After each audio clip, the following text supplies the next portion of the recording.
Good morning and welcome to another Kerfuffle showcase, and I'm delighted to have a full team here today looking at the PIP Vault. Here today we have Tim Main, Stephen Foden and David Sandeman. Hello gents, how are you all? Good morning, very well, thank you. Good stuff. David, you okay? I'm excellent, and thank you very much for having me on this showcase. No problem at all. Looking very professional there, sir, with your earphones, so that's good.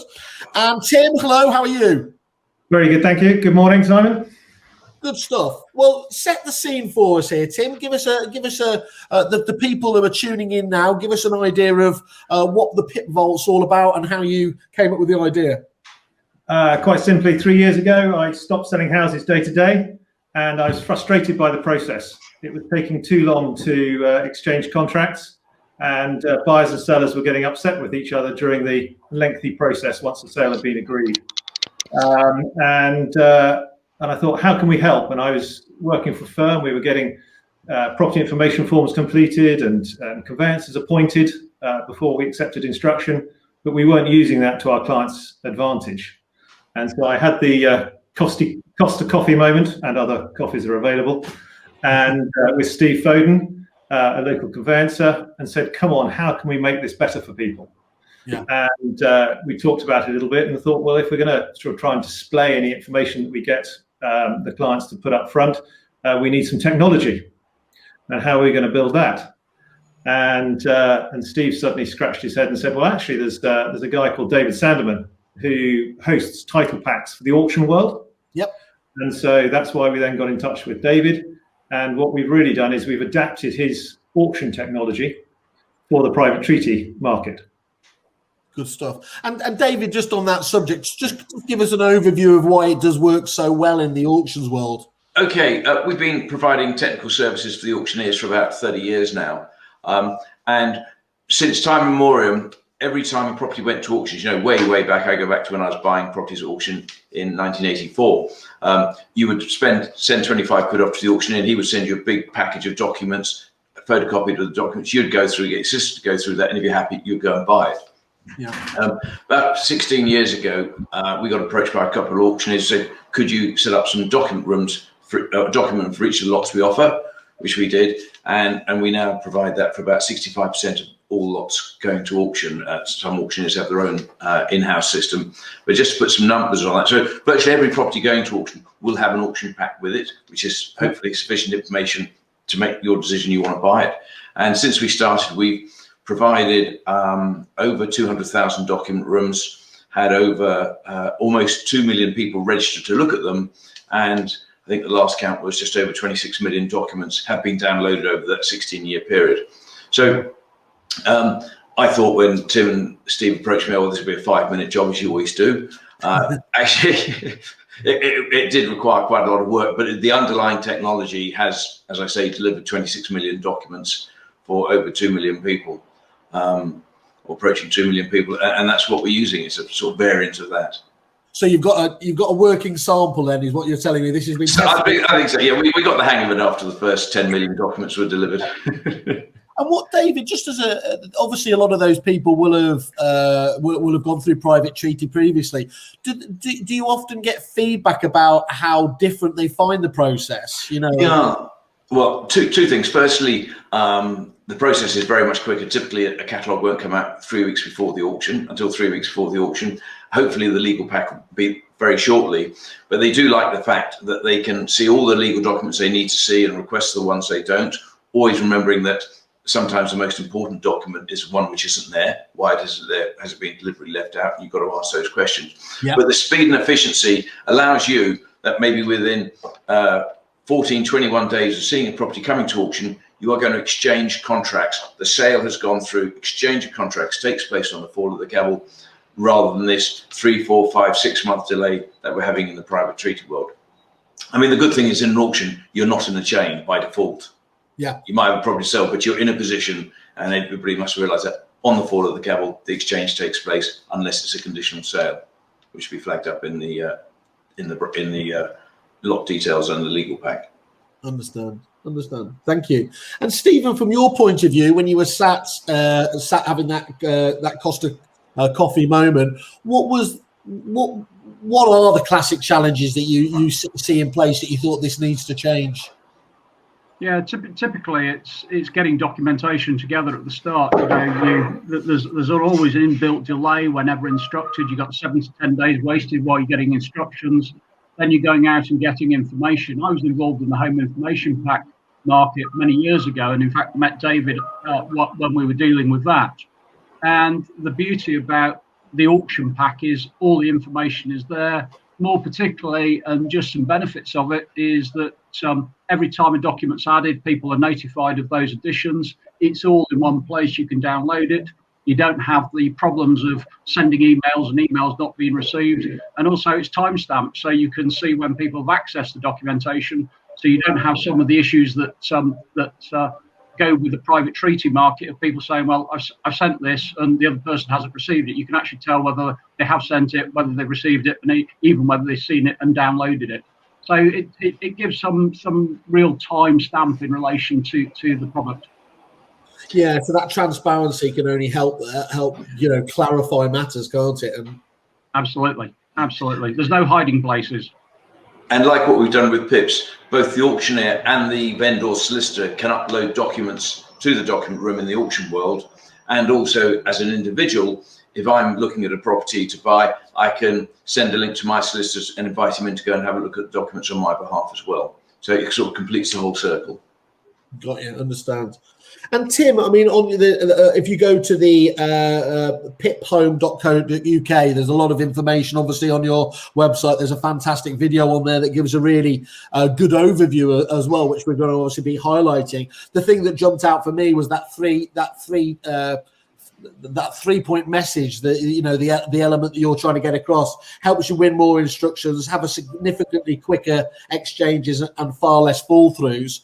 I mean, those are obviously three fantastic taglines to have. Just talk us through those.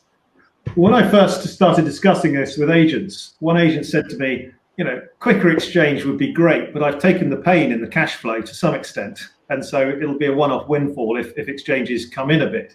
But he was more excited on his bottom line for the reducing the fall throughs. Yeah. And so why do we think fall throughs should reduce? The simple thing is, quicker exchanges. The longer a property takes to exchange, we know it takes longer more likely to fall through. But also it reduces fall throughs because the buyers can see this information before they offer. So the buyer is better informed, therefore better quality offers come in. They're more likely to get to the end of the process. And certainly, if you raise this with individual sellers, they love the idea that they can do something to help speed up the process. They don't understand the whole process. There's a bit of a myth behind conveyancing. But if you talk to any of them and say, you can complete these forms early, you can go and find in your attic your stamp brief guarantee, and you can put it in a site where everyone can then find it. They love the idea that they can do something straight away to help their sale. There were some staggering results from a survey I saw just a while ago about what the public what their impression was of how long it took to move and everything else, and they just thought it was, I think the majority said it was less than a month or something in their minds to do it. How well informed or misinformed do you think that the public actually are at the moment, in terms of do they literally react with shock when they realise how long it's actually going to take, the whole process? I think there's often disappointment. I don't think anyone expects it to be done the same day. Apart from, there was a lovely story of someone who went into a London agent. A younger generation went in, saw a flat they liked, went and viewed it, offered on it at lunchtime, and rang up that afternoon to say that they hadn't heard any feedback, or the offer was accepted at lunchtime.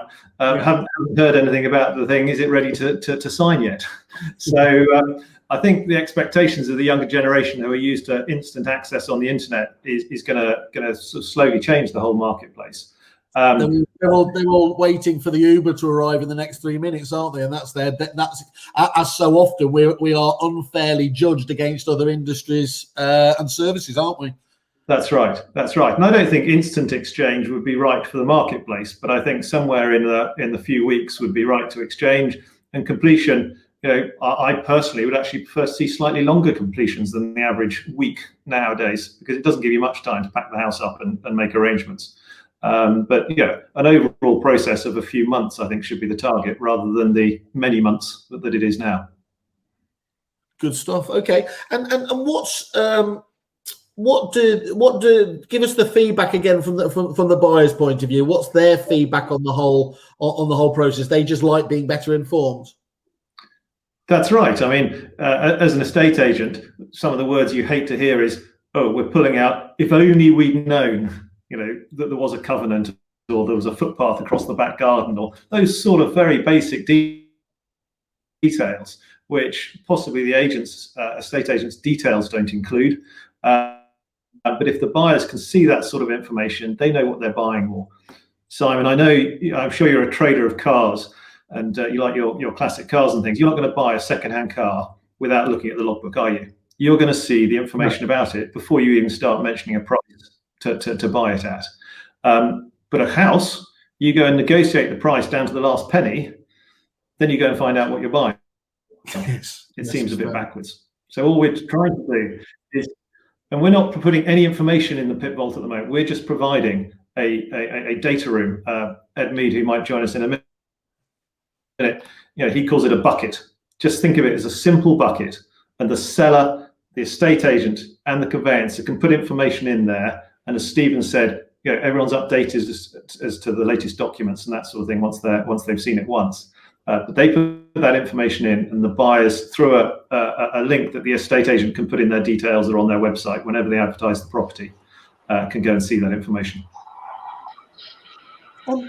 Just talk us through as well what the actual process is from the agent's point of view, actually getting this all set up. Is it easy, first of all, onboarding with you, and then the individual setting up for the individual sale? Talk us through that, the actual the kind of operational side of things.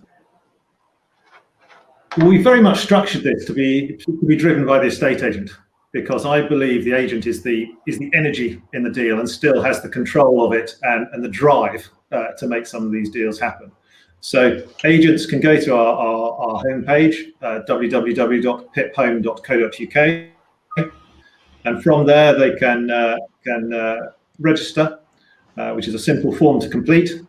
And then when that registration process is completed, which is uploading their logo and a few contact details, that sort of thing, once that's complete, they can then open a PIP vault for every property they bring to the market directly from their account there.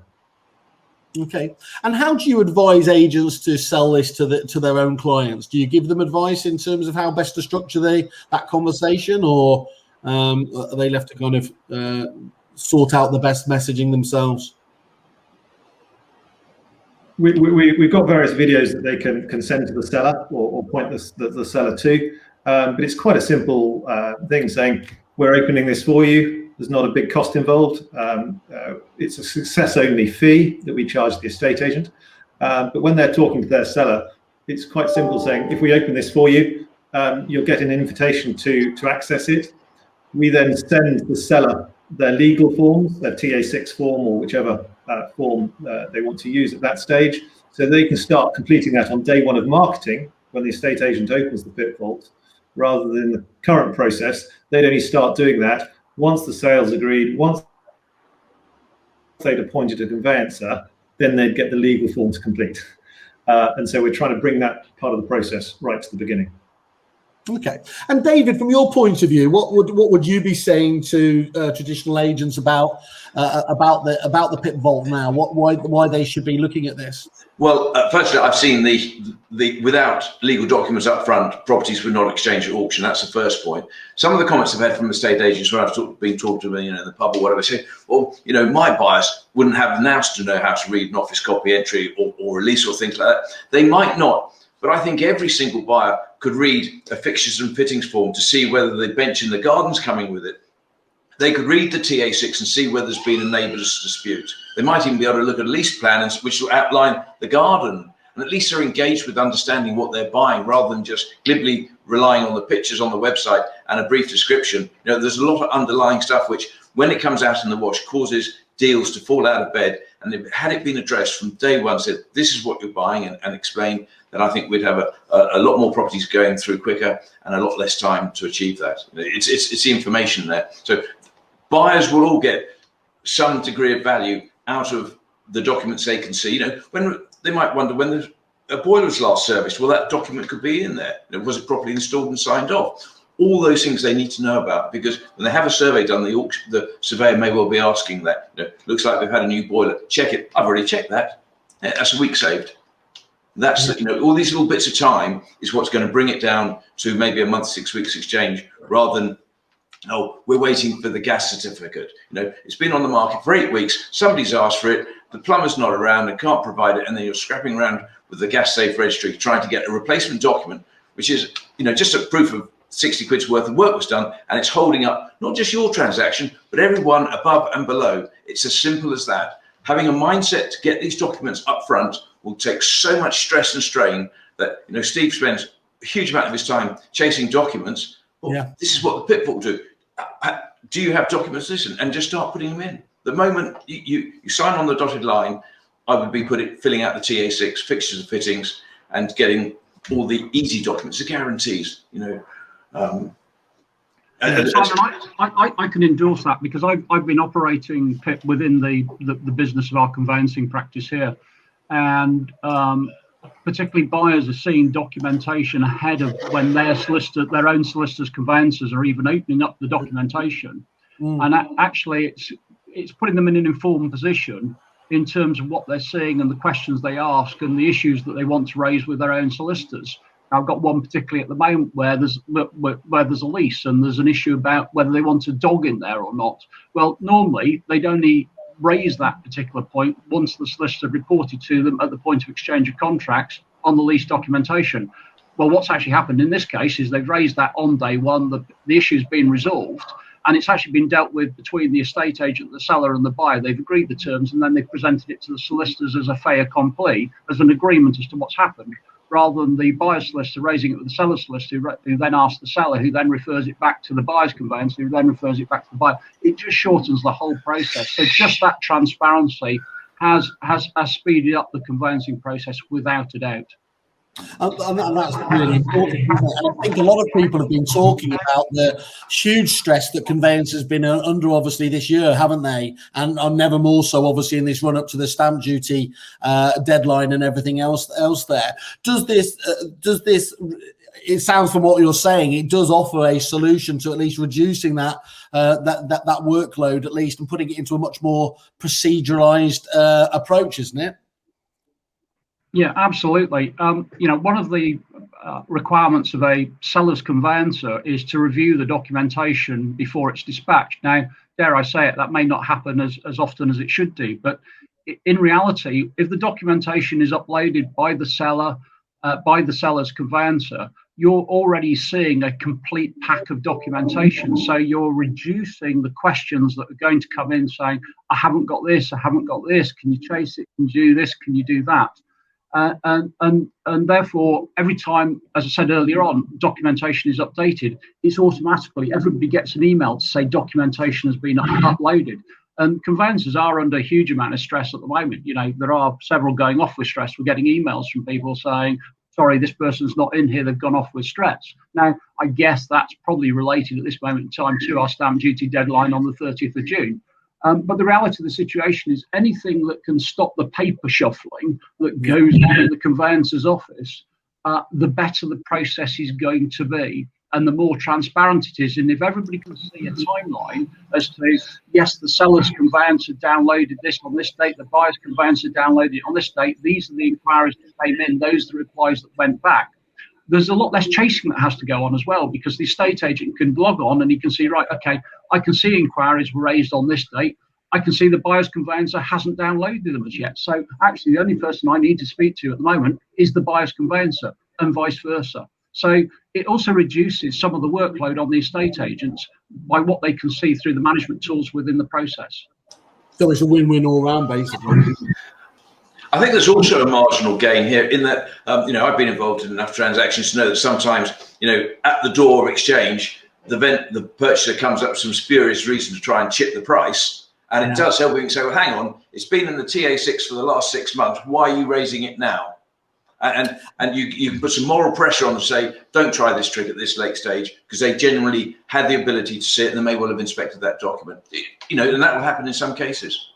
That's a vital point, isn't it, David? That's a really, really important one. I can well imagine, actually, as people sort of educate the buyers and sellers that is the case as well, just to make sure that there isn't any of that last minute chipping. Yeah, I mean, go back to cars. I don't think there's anybody who would go to a car dealer, make an offer on a car, and then say, okay, can I now see the HPI register and the logbook and the service history? No, you look at that on the bonnet of the car. It's HPI clear. It's full of stamped history. That's what I'm buying. I understand it. Why in the property world we do it the other way around, where we can see the bricks and mortar and the colour of the wallpaper in the drawing room, but we can't see the underlying invisibles, which can really scupper a deal. And it only happens when it's several weeks, months down the line. Perfect. Thank you, David. Well, as you said, Tim, we've got Ed joining us in a second. Just before I introduce him onto here, we have got a comment here from Robert May, who just makes the point: property information packs are the key to unlocking full and proper material information, a legal requirement since 2008. Properly implemented, this is a genuine opportunity to improve the industry and the transfer of properties between owners. So obviously a big fan there from it sounds like. Thanks for that, Robert. Yes, let's bring in Ed. So to make it wonderful 5. How are you, Ed? Are you okay? Well, I'm very good. I've very rarely come across such a sage and intelligent looking, anyway, bunch of people on a call before. So I'm pleased to be here. I was waiting for the butts. You've got to go to Specsavers, Ed. I'm pleased to be a part of it. But I have to say, I've been listening. And again, actually, Robert May, who knows more about this than anybody, probably, in terms of the property information stuff. People always tend to talk in this context about the paperwork. What no one ever has talked about in the past is somewhere to put it. Everyone always thought, yeah, great, we don't want any paperwork. Where are we going to put it? And when Tim first approached me quite some time ago, just for a bit of advice early on, and I've been a big supporter of this initiative and this product, it was the bit about the bucket, simply looking at, I know Tim mentioned it earlier, but the idea that here is somewhere at last that literally, even if you've got to pay for it, it costs pennies, 25, it may be naught, it may be 25 quid, depending on what deal you can strike with Tim, who's sitting there for me. And it just gives you somewhere to put it. I think the biggest problem for all of this is changing estate agents' mindset. I still think there's a major problem out there with the fact that agents like to put, and I know that there probably aren't a huge number watching, but I would suggest there'll be quite a lot who will watch this as a recording. I don't want to piss them off, if you'll pardon my French, but the methodology at the moment when you're advertising a property is still tending to put the minimum of information up front so that you persuade the people to pick up the phone and you can then sell them stuff. Yes. And I think that has to change. I just think that has to change. And it is changing with the new generation of younger agents coming through. The problem for the industry, I think, is that the vast majority of middle-aged men, well, older middle-aged men like me, who do things in the same way they've always done them. And this is a cheap and fantastic way to change that. If that's all to be said, as I said, anyone can go to that landing page, and if you click I'm interested, contact you. We will, of course, pass on all your details to Tim, and he will pick up the conversation. For today, gentlemen, thank you so much for taking the time to educate us all here. Obviously, it'd be great to catch up in a few months, Tim, and see some of those real-world stories again. We'll keep in touch. Thank you very much, Simon. Thanks a lot. So for today, just let me say thank you, Stephen, David, Ed, and Tim, and Robert himself. Thank you all, and have a good day. Thank you all. Thank you. Thank you very much. Thanks, Simon.